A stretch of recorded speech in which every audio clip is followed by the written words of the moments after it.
Bom dia, meu amigo, bom dia, minha amiga. Eu sou o Saulo Monteiro. Está começando mais um episódio do nosso Café com Espiritismo. Como você está hoje, hein? Eu desejo sinceramente que muito bem, viu? Mas quero te dizer, como sempre, que se não está sendo possível ficar bem, se a semana não está legal, calma, viu? Não fica mal por não estar bem. Faz parte do ciclo. Gente querida, eu estou aqui mais uma vez cumprindo aquela lista de temas importantes, a meu ver, para uma contextualização contemporânea do Espiritismo. Reforço, para a introdução ao nosso episódio de hoje, que a filosofia espírita não está pronta. Como temos conversado por aqui, ela vai, segundo Kardec, se aprontando conforme os tempos, espaços e avanços científicos humanos. Estudar a ideia de raça nas obras espíritas hoje será para nós um ótimo exemplo de como uma ideia aceita como boa e normal em uma época pode ser descabida e até violenta em outra. Imaginem vocês que à época de Kardec havia crenças ditas científicas que hoje são absolutamente ultrapassadas, equivocadas e até criminosas. É o caso da frenologia, que aparece vez ou outra na Revista Espírita. Grandes nomes da ciência do século XIX acreditavam que as características da cabeça e dos membros de um indivíduo podiam indicar seu caráter e até a propensão para o crime. Isso foi usado como hierarquização e inferiorização de povos de África, por exemplo, contribuindo para o chamado racismo científico. Muito poucos e ilustres sábios, como o reverendo John Wesley, ainda no século XVIII, conseguiram vencer o contexto sócio-histórico e propor liberdade, autonomia, igualdade. Esse fundador do movimento metodista, nascido, aliás, 100 anos antes de Kardec, defendeu a igualdade das chamadas raças e repudiou a escravidão e a inferiorização dos povos africanos. A questão, minha irmã e meu amigo, é que Kardec, sabendo que o núcleo central da filosofia espírita é progressivo, não se coloca, ele mesmo, nem as informações vindas dos espíritos como incontestáveis ou absolutas. Ele sempre desejou que os textos fossem criticados, comparados, analisados, para que os erros pudessem cair com o tempo, deixando as informações o mais próximo da verdade quanto fosse possível.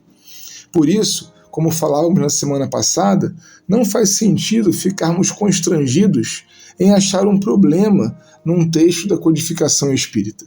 Ora, se achamos um problema e temos algo a fazer para corrigi-lo, estamos prestando um serviço ao espiritismo e seguindo o método de Kardec. Nessa semana, eu ouvi de um espírito que, para sermos leais a Kardec, não podemos ler seus textos de modo dogmático. Ou seja, achar que tudo em Kardec está certo é contrariar o próprio Kardec. Interessante, não? Olhem o exemplo aqui do item 51 de O Livro dos Espíritos. Kardec questiona em que época viveu Adão. Aquele Adão bíblico. Isso em si, só o questionamento para os dias de hoje, já é ruim, porque não dá para assumir nem que Adão de fato tenha existido. Mas a resposta dos Espíritos é que sim, que ele viveu mais ou menos há 4.000 anos antes do Cristo. Gente querida, há 6.000 anos atrás, nós sabemos hoje, havia civilização indígena na Serra dos Carajás, ali no Pará, aqui no Brasil. No Oriente Médio, já vivia-se a Idade do Cobre. Já cultivávamos milho na América Central e arroz na Tailândia. Se lá em 1857 a ciência entendia Adão como homem de um tronco, de uma raça original, e a resposta dos Espíritos respaldou isso, nós não podemos, em 2023, ler a pergunta 51 do Livro dos Espíritos em uma palestra espírita como se ela fosse a verdade. Temos, ao contrário, a obrigação moral e intelectual de fazer a correção, de atualizar a informação, porque nosso compromisso é com a verdade e não com o texto. Mas o item seguinte a esse de Adão é que eu quero hoje problematizar aqui com vocês, fazendo essa correção conceitual tão necessária. Kardec o intitula Diversidade das Raças Humanas. Se lá na metade do século XIX falava-se em raças distintas de um ponto de vista biológico, gente, hoje não dá. O ser humano é uma espécie só.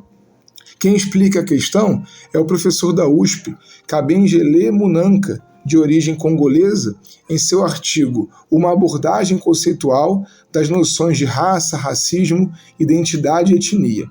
Ali nós podemos ler assim: a cor da pele, resultante do grau de concentração da melanina, é um critério relativamente artificial para a classificação da espécie humana.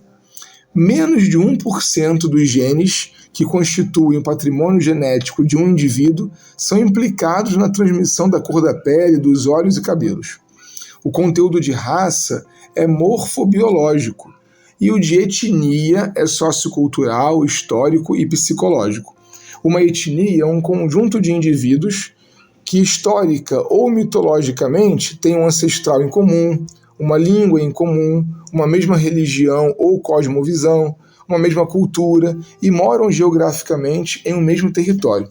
Então, gente, cientificamente falando, onde Kardec coloca a diversidade das raças, precisamos hoje falar de diversidade das etnias, talvez. E isso não é pequeno nem pouco, porque significa reconhecer que todos somos iguais na origem, distinguindo pela reencarnação as experiências culturais somente. Ouviremos falar de questões étnico-raciais, porque conforme o tratamento histórico que os povos foram recebendo, formou-se um conceito de raça sociologicamente falando.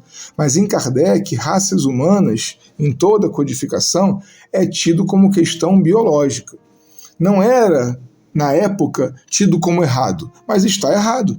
Precisamos consertar e fazer a reparação histórica de oferecer às pessoas, desde a linguagem até o tratamento social, a igualdade que prega o Espiritismo. Na semana que vem, permanecerei nesse tema, vendo como que nessa linha de raciocínio étnico temos outros problemas na codificação, que levam muitas vezes a falas e a textos racistas de alguns de nós espíritas brasileiros, conscientes ou não, que 2 séculos depois, simplesmente por não termos coragem de acompanhar a ciência, fazermos meia-culpa e seguir o método de Kardec, ficamos a repetir os textos como se eles servissem da forma como estão para os dias de hoje. Um forte abraço e até o próximo Café com o Espiritismo.